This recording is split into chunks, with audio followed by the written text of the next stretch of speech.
So tell me if you've heard this before, and there is a pun intended in this, that audio is the most important part of video. And it's true.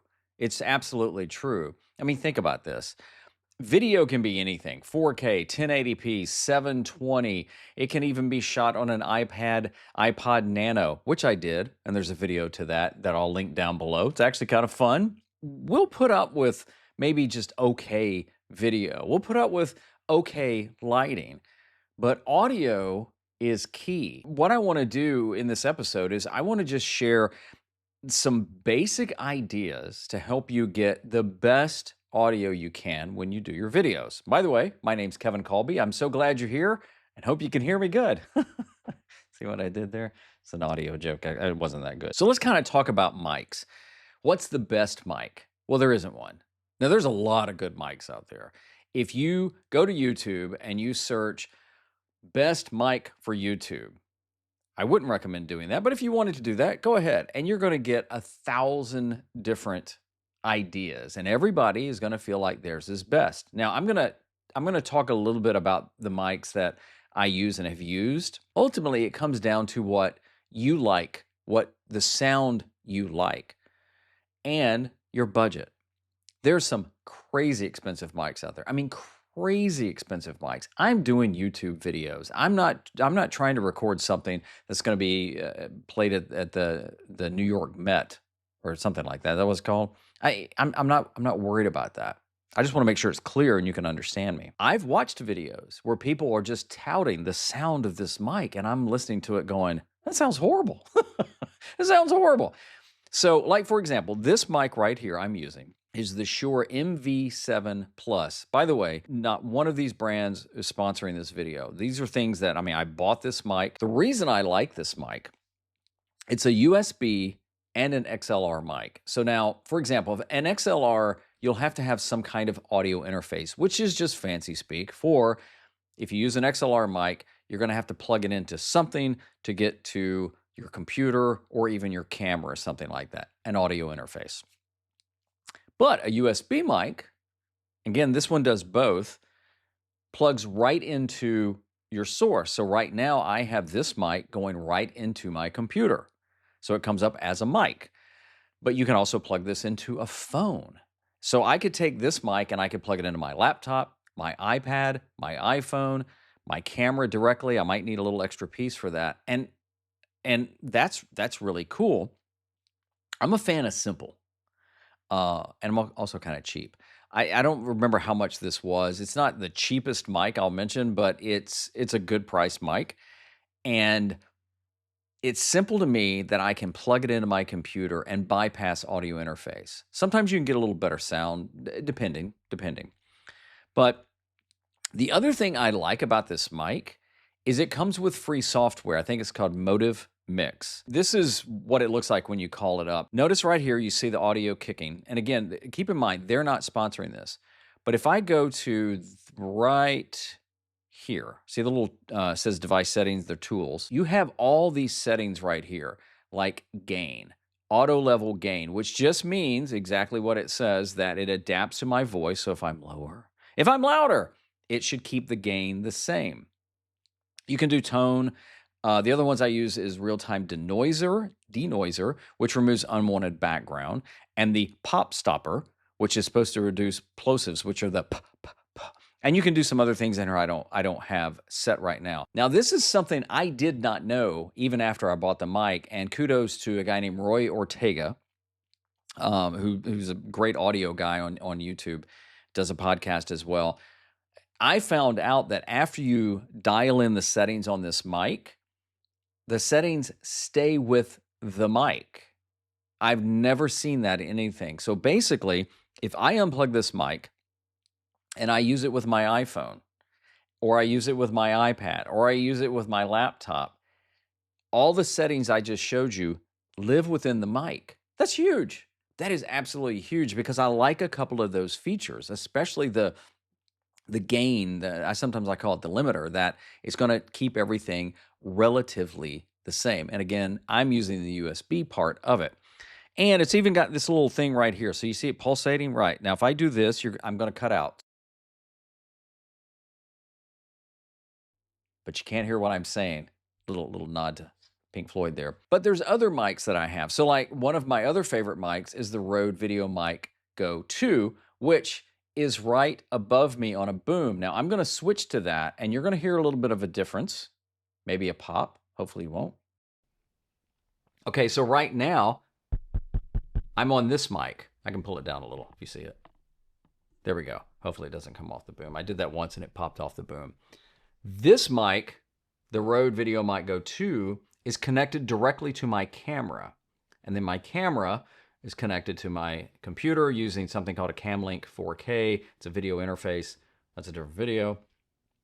But the reason I could do that now, I could move that mic out of the way and you can still hear me. And if you realize, if we go back to the Shure app, what you'll notice is right here, I can even control, it's muted right there, but I can even control that there as well. So that's even an advantage of that software, which again is free. I mean, I think you can download the software without buying the mic. Seemed like I had to give them my email address. But again, different mic. So this is another mic here. So sometimes I will use this mic above me, a Rode VideoMic Go 2, just because I do this a lot and I like it. The other thing I like about the Rode mic that's above me, so if you're listening to this on podcast, you might want to check out the video because I'm pointing some things out. This mic is like 99 bucks. It's under $100. And I actually have two, and it's powered by the camera. So it doesn't need a battery, doesn't need anything else. And it sounds really good. All right, now I'm going to switch back to this one. But another mic that I've really liked because of the sound, and again, these are my recommendations, the Rode PodMic, the original. Now, Rode does have a Rode PodMic USB. I like the original Rode PodMic because I own it. And I don't remember how much it is, but I think when I got it, it was around $100. That is an XLR only mic. So you have to have an audio interface. Remember, we were talking about that earlier.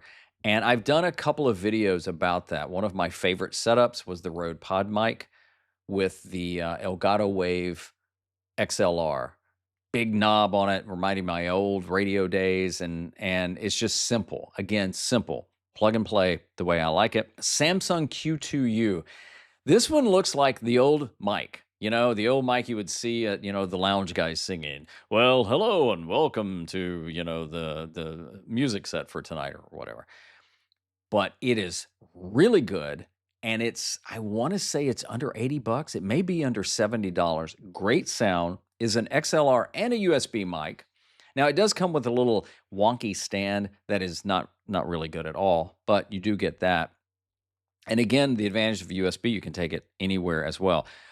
I really like those mics, but now you could go wireless as well. And we're going to talk about something here that's key to whatever you use. The wireless mics I have that I would recommend, Rode has a bunch. They're really good. Hollyland has several. I just picked up one the other day for my iPhone. That should be like the simplest to use. DJI wireless mic 2. You've probably seen these. They're about that big. You can even put them in a little mic holder. They are really, really good as well. And you don't have to have DJI Pocket 3 or the action cameras to use that. So those are some options. The key, though, to the mic, so it's rather than just trying to get the best mic, and those price points on all of those, is placement. Placement. You want to get the mic as close to your mouth as possible. So if you notice right here, this mic is, I don't know, what would that be? I don't know, an inch or two from my mouth. So that is good. The boom one that was over me that I showed you is only a couple of inches from my mouth. The closer the mic to your mouth, works the same for your guests, the better the sound can be.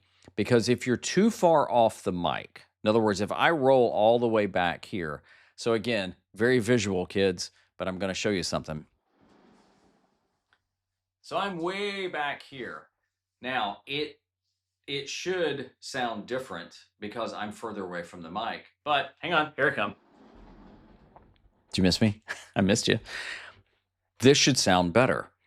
And some of these mics are better at picking up distances than others. That's why if you're ever watching video podcast, most people, of any channel size will have the mics close to them. So placement is key, even with a wireless mic. And I've seen this. People put the wireless mic, like if they're wearing a ball cap or something, on the brim of the hat. That's good because it's close to your mouth. Putting in here, clipping on your shirt, usually in the middle of your chest is good placement. But let's say you're on the go and you've got your camera, like a DSLR or a mirrorless or, a point and shoot or something like that. Well, you can mount the camera. Most mics will mount on the camera. Now, make sure the camera has a mic input. You'd think, well, don't they all? No, they don't. No, they don't. Some don't. So you want to make sure you can plug a mic in. If you have the option of the internal mic on a camera, any type of camera, or an external mics mostly will give you a better sound. You can control the level better, especially even think of an iPhone. It's just better. And there's the apps you can use as well. So again, if you have it mounted on top of your camera, try and get it as close to you as you can. And the other one is a boom arm. Like again, I have the mic above me, the Rode Video Mic Go 2. It's on a boom arm that sits over my monitor. This mic, if you can kind of see it, it's on an Elgato. It's called an Elgato low profile boom arm, and the reason it's low profile because it sits lower on the desk, and when I'm done I can swing it out of the way. You've also probably seen the other ones. I have a Rode one that's more the traditional that kind of bends over. It's a preference thing. I don't mind seeing a mic in the shot. I've gone round and round about this, and I think one day my wife just said, "Look, honey, people know you're using a mic. Quit trying to hide it." And I think there's a lot of folks out there say, "No, you never want to see the mic." It's a preference thing. I would say always go for the best sound versus what someone might think. But a boom, I also have a separate boom that I can. It's actually in my closet right now, but it will telescope out. Not a lot of money, and I can put. Sometimes when I've done shoots or even just here in my office, I'll put the Rode Video Mic Go 2 on it. Keep in mind, $99 mic. Connect that to my camera, and that way I can get the mic closest to either me or whoever I'm talking to or interviewing. Placement is key. Another thing you want to try and do to get the best audio you can is eliminate as much noise as possible. Now, right now I'm in my home studio office, which I've done a whole video on. I'll put a link to that if you want to just see kind of how it's all set up. And things have changed a little in there, but it's still a good video. It's a good tour video. But I have a little sound treatment in this room. They're not great. I've got a sound panel in front of me, a couple over to the side. They do okay. I've had a rug on the floor before. It does okay. But again, the more you can control the sound, the better. Inside, typically, not always, inside is better than outside for the most part. Now, if you're doing something video-wise inside and it's just crazy noisy, it's going to be a little harder to eliminate that noise. Not impossible, but harder, so that you'd want to get closer to the mic. If you're outside, a lot of times you can't control that. But, it may be that you want, you're out on a walk and just having that ambient sound adds to it. Again, that's where a wireless mic might come in better. Have it as close to your mic as possible. Something, too, I want to say, I probably should have said this about the wireless mics. You see a lot of people, maybe you see a lot of people in videos holding them. There's nothing wrong with that, but just keep in mind, as much as you're moving your hands and fingers on the mic and the mic is built in, there's a greater chance of the audio picking up that. So if you go to listen to it back and it's scratchy and all that stuff like that, I mean, well, that's what you get for holding the mic, but it's doable. The other thing is, too, I don't see a lot of people talking about this. You can actually use your iPhone as a mic. I should have brought that up. Is that, I can just do this right here and talk into it, and the sound out of here is phenomenal. So don't forget that either. So now let's talk about recording your audio. This is where I think, regardless of what mic you have, a lot of this plays into it. So if you think back to the software I showed you, the Shure, you saw the level kicking is what I call it. It's what we used to call it in radio and TV, kicking. And depending on where you are, I'm not going to give you limits, but you want to make sure that your audio is not too hot when you're recording. So let's say you're recording into your camera. Typically, on every LED thing that kicks, there will be a point where it goes from green or white, usually, to yellow to red. So think of it as a stoplight. You know, red is bad in audio. Yellow, it's okay. If it's starting to kick in there, you're okay. Green is go. That's what you want. Now, it can be too low, where if it's so low, you're going to get a lot of noise because when you go to edit, you may want to raise the audio up and you're going to just bring all the noise with it. Kind of makes sense. If it's too hot, if you record audio and it's in the red the whole time, that's called distortion over modulation.